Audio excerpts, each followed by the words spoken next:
This is the 14th video in a series of 17 exploring the book, The Power of Discipline, How to Use Self-Control and Mental Toughness to Achieve Your Goals by Daniel Walter. In this video, we'll dive into Chapter 14, Fall in Love with the Process. Have you ever noticed how easy it is to get excited at the beginning of a new phase in life? Making plans, setting goals, imagining the future. Everything seems possible when motivation is high. But after a few weeks, the energy fades, distractions grow, and the old routine takes over again. The truth is, most people don't fail because they lack talent. They fail because they never learn to love the process. And that's what this chapter is all about. Daniel Walter invites us to shift our focus, to stop idolizing results and start falling in love with the journey itself.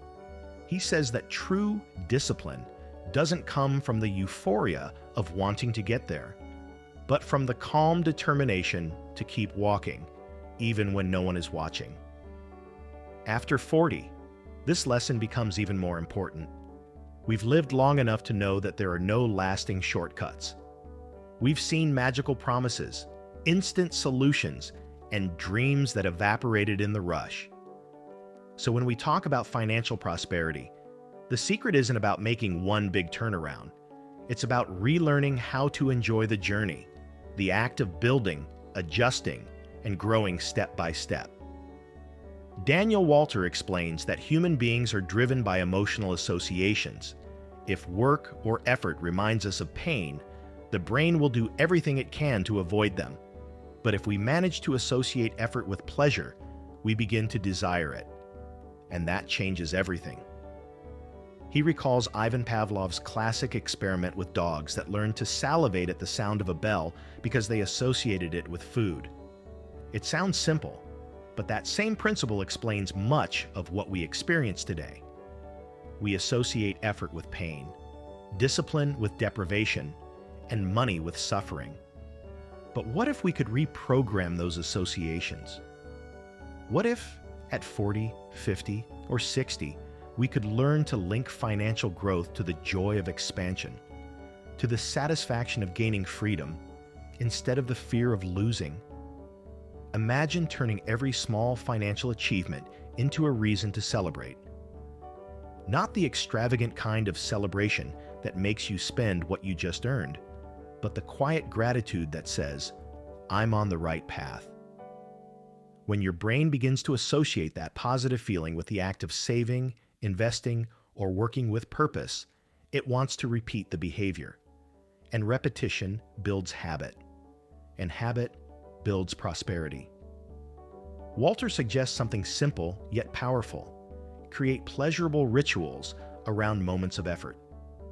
For example, before reviewing your budget, make your favorite drink or play a song that inspires you.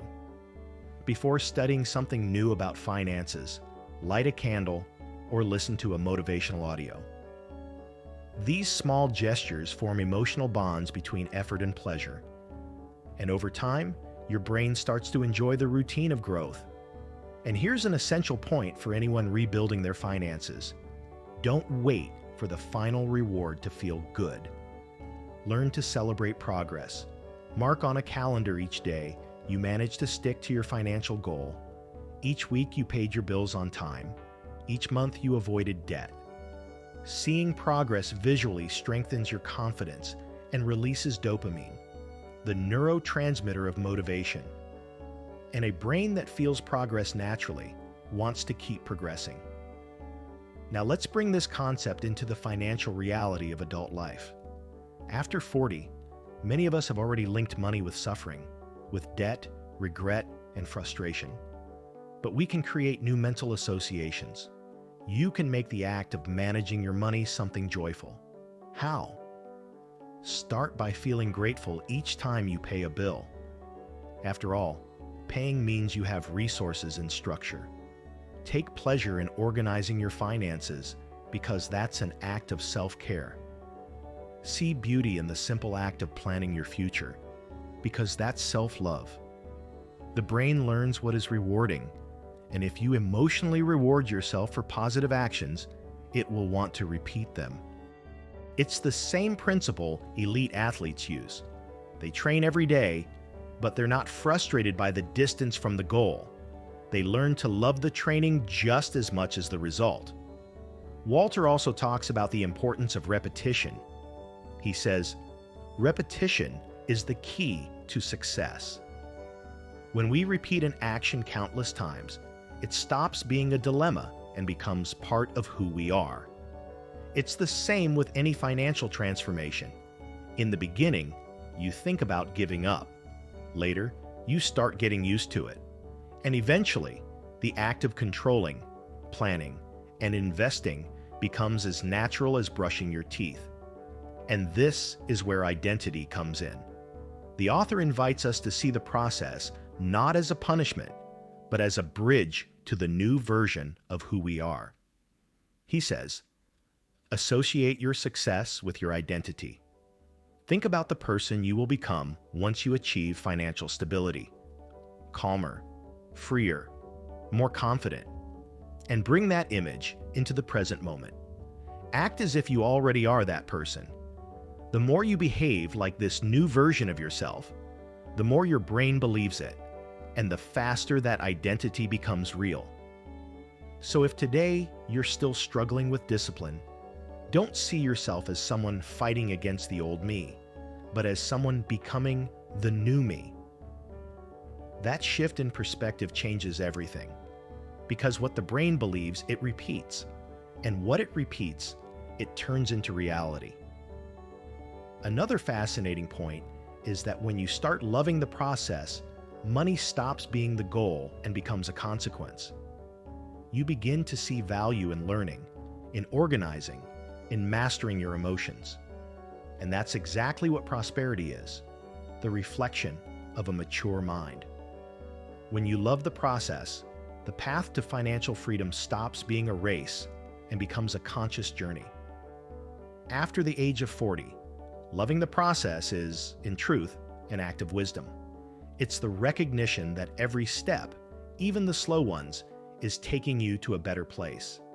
It's understanding that consistency is far more valuable than intensity. And that prosperity isn't about getting there fast. It's about getting there aware, whole, and free. So here's the question. Are you willing to fall in love with the routine that will lead you to prosperity? Are you willing to find joy in saving, studying, planning, and investing in yourself? Because if you are, discipline will no longer feel like an obligation. It will become a source of pleasure. And when that happens, success is inevitable. In short, Daniel Walter teaches us that true prosperity begins when we stop fighting the process and start dancing with it. When every effort becomes an act of self-love, money begins to flow again, energy begins to rise again, and life begins to expand once more. So, if you're in the mature phase of life and want to rebuild your finances, remember this. It's not about chasing lost time. It's about creating a new relationship with the present moment. Loving the process means reconciling with the now. It means turning work into pleasure, planning into purpose, and effort into gratitude. And maybe that's the greatest secret of all. When you love the process, destiny takes care of itself. If you enjoyed this video, like, share, subscribe to the channel, and comment, I choose to love the process. Also, check out our materials for developing your financial mindset. You'll find the links in the first pinned comment.